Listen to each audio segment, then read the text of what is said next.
창세기 강해 3권 109강 슬픔에 빠진 아브라함. 사라가 127세를 살았으니 이것이 곧 사라의 향년이라. 사라가 가나안 땅 헤브론 곧 기럇 아르바에서 죽음에 아브라함이 들어가서 사라를 위하여 슬퍼하며 애통하다가 그 시체 앞에서 일어나 나가서 헷족 속에게 말하여 가로되, 제가 창세기를 수없이 읽고 생각하는 동안 하나님께서 저에게 굉장히 많은 축복들을 주셨기에 저는 말씀을 전할 때마다 창세기를 많이 인용하는 편입니다. 또 창세기 속에 살아있는 하나님의 말씀이 제 마음에 자리 잡은 부분이 많습니다.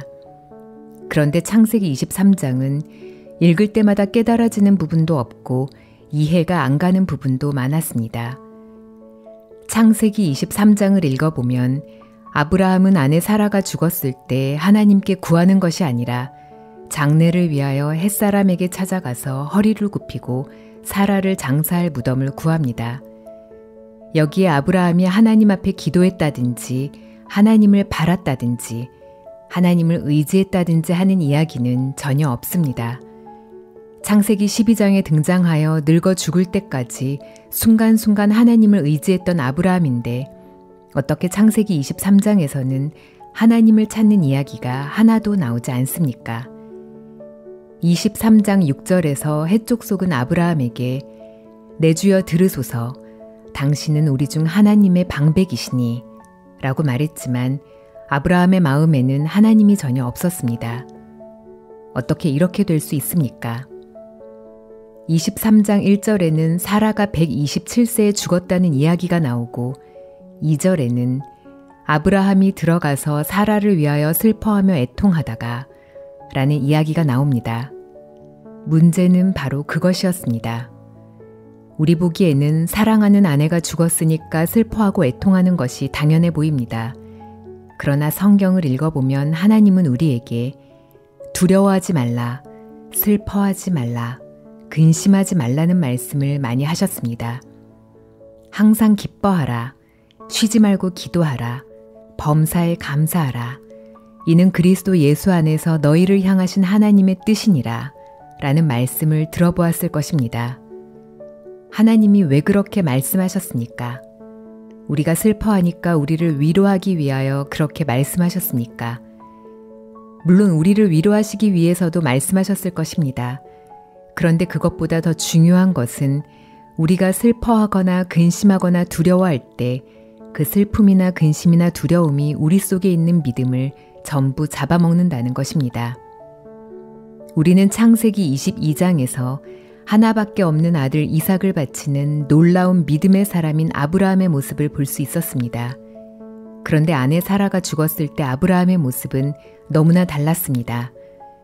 사라가 죽지 않고 늙고 병든 몸으로 오래오래 이 땅에 사는 것이 축복일까요? 아마 그랬다면 진력이 났을 것입니다. 하나님께서 우리가 삶의 진력을 느끼고 고통을 느끼기 전에 우리를 데려가신다는 사실이 얼마나 감사한 일입니까? 그리고 우리 속에 새로운 세계, 하늘나라의 약속이 있다는 것과 그곳에서 늙지 않고 쇠하지 않는 새로운 몸을 가지고 하나님과 더불어 영원히 산다는 것이 얼마나 소망스럽습니까? 그렇기 때문에 아브라함은 아내 사라가 죽었을 때 잠시 섭섭할 수는 있겠지만 생각해보면 감사할 조건이 많습니다. 아들을 낳지 못하던 사라가 아들도 낳았고 그 아들 이삭은 장성했으며 자신은 부유하게 되는 등 모든 축복을 받았습니다. 한편으로는 섭섭할지 몰라도 한편으로는 마음에 기쁘고 감사한 일이었다는 것입니다. 우리가 하나님을 믿는 믿음으로 살다 보면 섭섭하고 슬픈 부분도 있지만 기쁘고 감사한 부분도 많습니다. 왜냐하면 믿음의 삶이 우리 육신이나 영에 동일한 만족을 주는 것은 아니기 때문입니다. 성경은 육체의 소욕은 성령을 거스리고 성령의 소욕은 육체를 거스리나니 라고 말하고 있습니다. 믿음은 영을 위한 삶으로 달려가는 것이기 때문에 육신적인 즐거움을 절제하고 육신적인 쾌락을 제한하는 삶으로 우리를 이끌어갈 수 있습니다.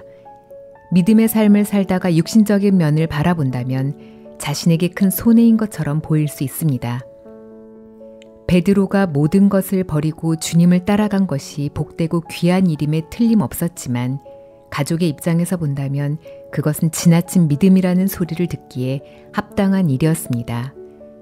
세베대의 두 아들이 그물과 배를 버리고 예수님을 따랐던 일이라든지 삭개오가 자기 재산의 절반을 팔아 가난한 사람들에게 준 일, 하나님을 기쁘시게 한 그러한 일들은 우리 육체까지 만족해 하는 일은 아닙니다.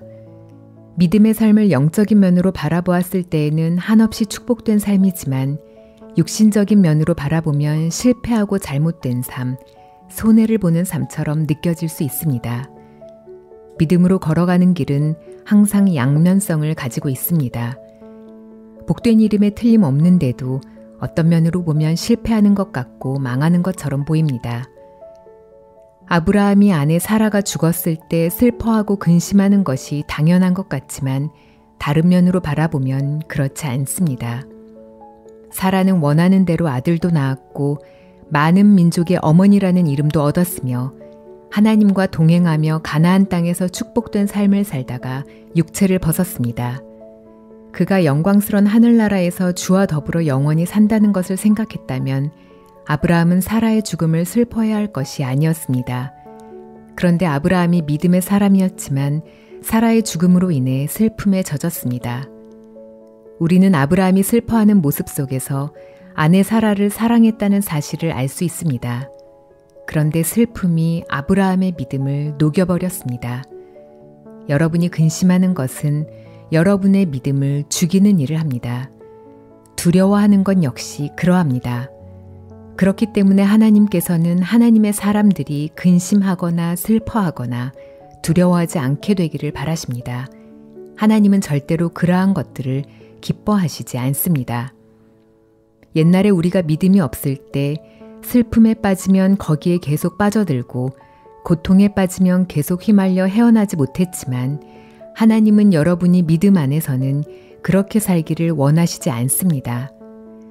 두려움이나 슬픔이나 염려 속에 있을 때 그리스도인은 주님으로 말미암아 거기에서 헤어나야 합니다. 거기에 계속 빠져 있으면 믿음이 다 죽습니다. 우리는 주님을 믿는 믿음으로 모든 두려움과 슬픔과 염려 속에서 나와야 합니다. 사랑하는 주님이 우리를 이끌고 계시기 때문입니다. 여러분은 자신의 슬픔과 두려움과 염려 속에 빠져 있는 것이 당연하다고 생각할지 모르지만 믿음에는 양면성이 있기 때문에 조금만 돌이켜 생각해 보면 그것은 슬픔만이 아니라는 사실을 알게 될 것입니다. 그것이 정말 두려운 일만이 아니라는 사실을 알게 될 것입니다. 그 사실을 알게 될 때 여러분은 하나님께 감사하고 영광을 돌리며 하나님을 기뻐하며 찬양하는 사람으로 변합니다. 창세기 23장에서 아브라함의 아내 사라가 죽었습니다. 불행하게도 아브라함은 슬퍼하고 애통하다 보니 믿음이 없어져 버렸습니다. 사라를 장사할 장지가 없는 문제 앞에서 하나님께 기도하며 장지를 구해야 했는데 믿음이 없으니까 햇사람에게 가서 겸손하게 허리를 굽히는 것을 볼 수 있습니다.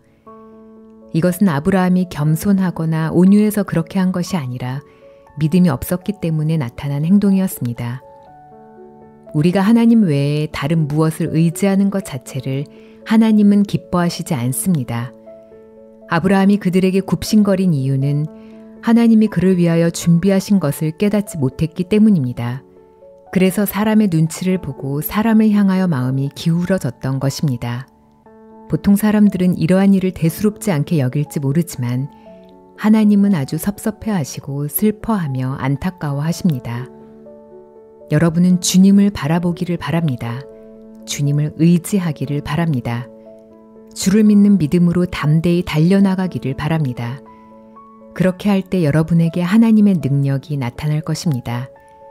그러므로 믿음을 잡아먹는 슬픔이나 두려움이나 염려 속에 거하지 마십시오. 비록 오늘 슬픈 일이 닥쳤다 할지라도 하나님은 그것을 기쁨으로 바꾸신다는 사실을 깨닫고 미리 기쁨에 가 있기를 바랍니다. 두려운 일 가운데 있다 해도 하나님께서 그것이 찬송과 즐거움이 되도록 바꾸신다는 믿음을 가지고 거기에 빠지지 않고 믿음으로 담대하게 달려나가는 여러분이 되기를 바랍니다. 성경은 우리가 알거니와 하나님을 사랑하는 자, 곧 그 뜻대로 부르심을 입은 자들에게는 모든 것이 합력하여 선을 이루느니라 라고 말합니다. 어떤 일을 당하더라도 하나님께서 선으로 가장 좋은 길로 이끄신다는 믿음을 가지십시오.